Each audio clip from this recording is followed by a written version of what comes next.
It's a massive summer for many of the big clubs in the Premier League, none more so than Manchester United. Ten Hag has to deal with a smaller budget and some massive holes in the United squad. But what if we gave Ten Hag the tools he needs? How would United line up and play with 4 key summer signings? Let's find out. So I have given Manchester United 4 key signings just to get them on the way. I've done a couple of sales as well, just to make it a little bit of a realistic transfer budget. They are quite obvious. The 4-4 maybe not so, but we'll start with the goalkeeper. Now, I've brought in Andre Onana. It's probably the most obvious. He looks like he's the most likely player to sign. I would accept a Jordan Pickford as a second choice, maybe even Costa as a third choice, and I've done a deal for £55 million. The other obvious one is obviously Mason Mount, probably going to be the first summer signing. Not someone I think your Manchester United need right away. I am happy with the signing. He will turn out to be a fantastic United player, but there is problems in other areas. Obviously, the goalkeeper, defensive midfield, and striker are the main 3 key areas. But as a 4th, maybe summer signing, absolutely fantastic. We've put that at 55 as well. Manchester United, we know, need a new number 9, and it is very difficult. I do think players like Vlahovic, Osimhen, probably a little bit too expensive, and maybe don't have the build-up qualities that this man may have potentially down the line. I have put it at £60 million. Manchester United have already had a bid rejected this week for 35, but obviously they're hoping to maybe secure him for around 50 million, 60 million pounds, and not the initial 100 million that was quoted. Okay, so those are the first 3. Now, I think people have spoken about getting Harry Maguire out and getting a defender in because of Varane. I'm going to leave that right now because I do think, and obviously they've talked about right backs as well, I do think there is one key area, and that is some kind of hybrid 6/8, so someone that can cover for Casemiro when he's obviously injured, suspended, just needed a general rest. They did rely on Casemiro to be fit a lot of the time. Fred and McTominay don't work. They're 2/8. They're not a 6. So I want someone that can play as a 6, potentially play as a 6 against teams that are playing with a low block, give the opportunity to rest Casemiro. At the same time as well, in these big games, in Europe, against the big 6, maybe playing with a better double pivot with Casemiro alongside, and maybe a ball playing sort of like 6 or an 8, something that's a little bit technically better. And then allowing maybe a Mason Mount to play off the right and Bruno Fernandes to come in the middle, something that I think we'll see Manchester United do a little bit more in the big games this season. So I have gone with Maxence Caceres. Now, it was between him and Sofian Amrabat, who is at Fiorentina. Holding midfielder has only got a year left on his deal. It has actually weirdly been linked with Manchester United today. And I did one of these a few weeks ago, and I did have Sofian Amrabat in the squad. However, due to Lyon's problems, finances at the moment, they're going to have to sell some big players. This guy's obviously a little bit younger. He's 24 years old now, but maybe a little bit better in terms of a little bit more flexible than Amrabat. Amrabat just likes to play generally as a 6, whereas Caceres can probably do 6 and 8, absolutely no problem, and can play in a variety of different roles. Not big physically. His physicals aren't the best. Obviously, he's got good stamina, as it says, but he's only 5'9". But I think someone who could play alongside Casemiro in big games, allowing Fernandes and maybe Mason Mount to play out in the wide areas to make us a little bit structurally better, defensively more solid. Play as a 6 against teams with a low block, a little bit maybe potentially creative than a Casemiro. Allow Casemiro to rest as well. And he may be relatively cheap. We've put him in at £35 million. So with that, we've spent 205 and we've managed to get rid of 89 to 90 million pounds. So I've kind of got rid of Henderson. I've put him at Nottingham Forest, 25 mil. Telles, 5 million to Sevilla. Eric Bailly, 5 million back to Villarreal, because I thought you never know if they sell Pau Torres, that might be an option. Fred is the most likely to go by the looks of it. £15 million. I did put Donny van der Beek, 15 million at Feyenoord, purely based on the fact they've lost Cocu, their main midfield playmaker. So I thought potentially that might be a deal. Maybe asking a little bit too much there for 15 million. Brandon Williams, 7.5, and Alanga to Leicester, but I do think there is a chance that he could potentially go to an Everton as well. So there is how we got the money. I would be super excited if Manchester United can get rid of all that for around £90 million. I do think it's still unlikely. Not impossible, but still a little bit unlikely, which means that maybe one of these players, highly likely Caceres, will not be the 4th signing, and Man United might have to settle with 3. Now, tactically, thank you very much to the patrons for supporting the channel. You're all now on screen. Thank you very much. Yeah, links down in the description. Takes you over to the Patreon where you can download the tactic for free. There is 3 tactics for you today. I'm going to go through all of them. I'm going to stick to the main one. The other ones are just small little tweaks. If you aren't a Patreon, go check it out. Do support the channel. If not, I will go through all the team and player instructions. Okay, guys, let's get into it. Let's see what we've put together for Manchester United and Erik ten Hag for the 23-24 season. Boom. There we go. Now, I am going to recommend one change in a little minute. It's just the role of Onana, and I'll leave that entirely up to you. But we have got 3 tactics. We've got a 4-3-3 version. Now, this is generally the version that I would maybe look at Manchester United potentially using in that scenario that I spoke about, playing against teams that are maybe a little bit stronger than us, and maybe looking at a Caceres coming in, and then maybe even a Mason Mount or a Fernandes going out onto that right-hand side, like he has done in some games against Liverpool, in particular at home. I think they did it to Manchester City, and it worked quite well. Now, I would do that. We've kind of gone with, in the past, we've gone with Eriksen in there. We've just struggled a little bit physically, in particular the games away from home in the Premier League. So that's what I would maybe set up with a 4-3-3, something along those lines. I am going to talk about the role of this Wideman and this Dalot here, because I have been changing these roles a little bit, but that will be the base tactic that I've set up for you with a 4-3-3. I've also done a 4-2-3-1, just allowing something a little bit different, allowing Fernandes to get a little bit further up to Højlund and playing with a deeper double pivot. But this, you know, for here, you could have Eriksen, you could have Mount, you could play Mount as a volante, you could have McTominay as a volante, as a ball carrier. You could have Caceres in there as a register, and Eriksen in there as a register. So very, very flexible with that role right there. And I said, I have been playing with Fernandes in terms of the different roles that I've given him. But this is the main one. Here we go. So a bit of an isometrical, 4-2-3-1, 4-1-1-3-1, whatever you want to call it. I think ideally what we're looking for, and I'll show you a little screenshot, we're wanting to create out of possession of 4-1-4-1. But I do want Fernandes to be a little bit higher generally in possession, up in the areas in and around Højlund. Now, there's a couple of big changes that I've made to this tactic, and I'll go through them as we go. So we're going to start with the goalkeeper, Onana, sweeper keeper. Now, he naturally plays as a sweeper keeper on attack. However, I have found him, even when he should be playing it out from the back, because it's on attack, he just goes long too much. And it's something that I would like to see change in the game a little bit, because basically attack on the goalkeeper just means he just kicks it long, and it often comes back. So I would actually put that onto defend and get him playing out, sweeper keeper on defend, and get him playing out from the back that way. Now, moving over to right back, once again, the inverted wing back is a fantastic role in Football Manager. I absolutely love it, but it just doesn't do what you want it to do in terms of build-up. So when the ball is progressed into these areas here, he will then come inside. You will see that. He'll come into these areas here. But what we want with those inverted wing-backs, remember, like a John Stones inverting and Dalot inverting, Shaw inverting, Zinchenko inverting, they actually invert in build-up. So when the goalkeeper's got it or the defenders have got it and looking to maybe start a 3-2 build-up, we get that. In the game, you don't get that. It'll always build up with a 4. And then once the ball's into the middle of midfield, the middle third, and then the attacking third, then he'll start inverting.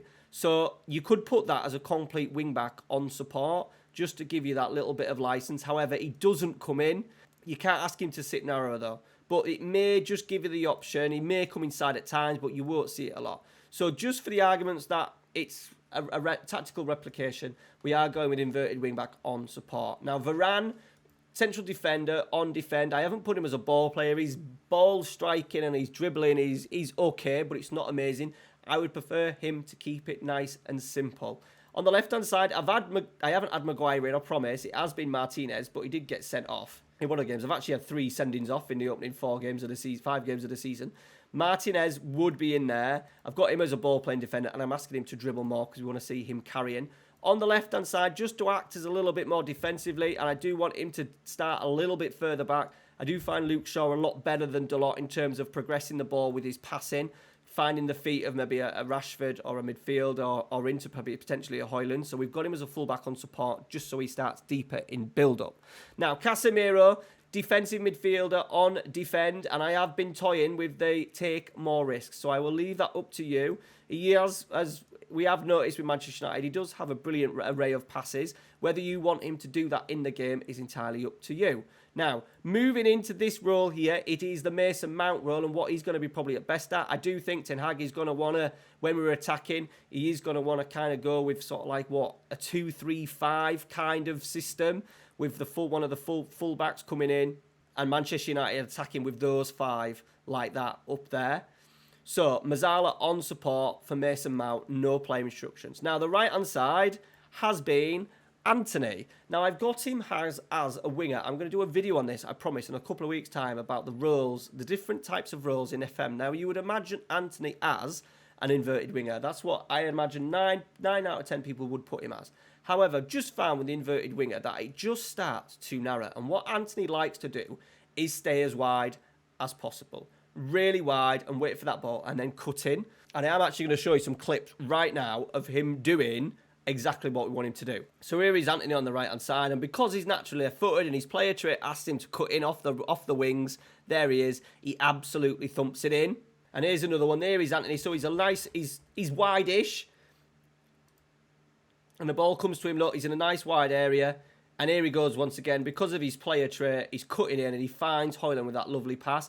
I think we expect and we imagine a winger just to hit the byline all the time. But because it's Anthony and he has a left-footed, so he's naturally going to go onto that anyway, and uses the outside of his foot, moves the ball to the left foot before dribbling attempts, avoids weaker foot, tries tricks, cuts in from the right wing. He's naturally just going to cut in. But all we're doing with that winger option is just getting him starting wider because he doesn't like to start in here. He likes to have as much space as possible so he can have a lot of space, a lot of time to face play up and then drive in on the inside. So that's why we've got him as a winger. Right, Bruno Fernandes, I've changed this multiple times, like the shadow striker in the game used to be broken. However, I have changed it more to a bit more of a kind of a playmaker. We've asked him more direct passes, take more risks, cross more often, shoot more often and run from position. I do want him to be in these areas for Manchester United because Mason Mount is going to have this left side locked with Rashford.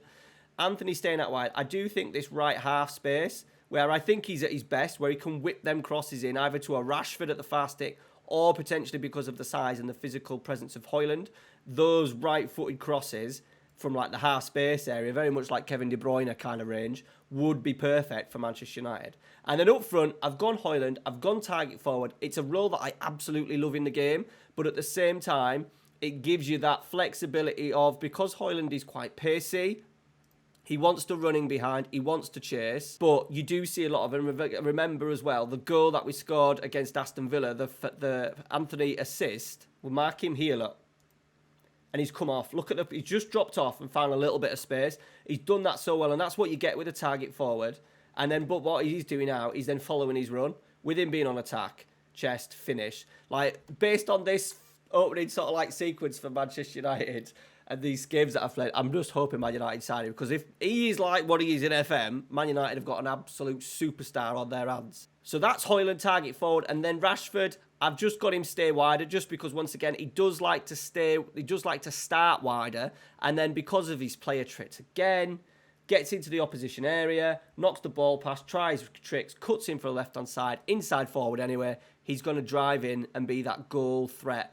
In particular as well, if Højlund drops off, we need someone to bust a gut into that penalty area, and that will be Marcus Rashford. Right, moving into the team instructions, we've got positive mentality, shorter passing with slightly higher tempo. I've just gone slightly out of tempo so we can keep the ball a bit better. Fairly wide attacking width will help us with the counter press. Work into the box. They still put plenty of balls into the box, but I just didn't want an overkill. We want a player. We want Anthony, Rashford, Mount, in around that penalty area, Casemiro maybe from deep as well, so we'll still have work in the box on. We've done counter, something that I've not used as much recently, thanks to a blogger, Dan Gay, telling me not to press it, but I just thought it's Manchester United. We want everyone flooding forward on a counter-attack, so that's what we've done. As you can see, the fullbacks are going to get forward, midfield, and hopefully Casemiro and the two defenders will keep their shape. Counter-press, I think ideally Ten Hag wants to do that. He's now got Mason Mount. Anthony will be pretty good at it. He'll have a striker as well in Højlund if he signs. Excellent at it. Caceres would be good at a press as well, so they are well suited to doing a counter press next season. Distribution, I have left it blank because Onana is so good with his feet and can do everything.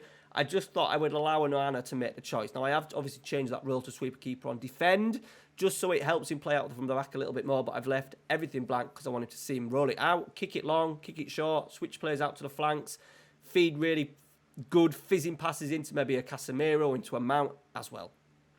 And then out of possession, high line, higher press, not a crazy press. I still don't think they'll go absolutely wild with it. And pressing trap outside. As you can see from the results, we've made a really good start. We did have a 5-2 win over Liverpool, and we've just drawn against Manchester City after going down to 10 men. Anthony getting sent off. We've had Casemiro sent off and Martinez sent off in the opening games, and we've not even got stuck in on. But as you can see, we've made a decent start. The tactic, I've changed the tactic look for the last couple of games, and it started to look a lot better with this more isometrical shape. And as I said, we still get that 4. We want that 4-1, 4-1. And what I might do a little bit when we play these teams, let's just watch the Haaland goal and just look at the position of Kevin De Bruyne and how we could perhaps alter the role of Casemiro. So if we just run it back a little bit, so we've got our shape as our 4, 1, 2, 3, 4. So really happy with that. However, look at the space of De Bruyne. So what I may do with Casemiro, and potentially what you could do, is just make sure he's marking a 10. Marking that number 10, because that's why we've got him in there without the ball. Picking up someone who's in that half-space area. So I think having a man marking job on there would have seen him maybe be another 10, 15 yards that way.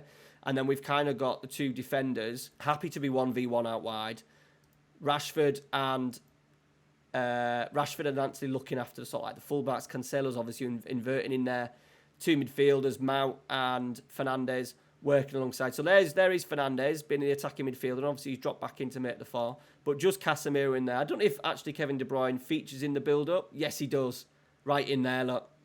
And we could have prevented that. Obviously, it's gone back, they've reset, but we could have probably won the ball there or cut that pass out from begin with. So that's something that I think you maybe need to look at with that defensive midfield role. All right, guys, that's it. Thank you very much for watching. What 4 signings would you do if you were Manchester United's owner? Let me know down in the comments. I am going to be doing a rebuild with this series and this save. I'm going to keep it going, a realistic rebuild, because United have a really big problem with the age of their key players in terms of Casemiro, Eriksen, Varane, Fernandes, all approaching 30, so there's a big rebuild on. So hopefully you'll join me for that, a 3-season rebuild. That'll be next week on the channel. Thanks for watching, guys. Take care. Check out the Patreon. See you later.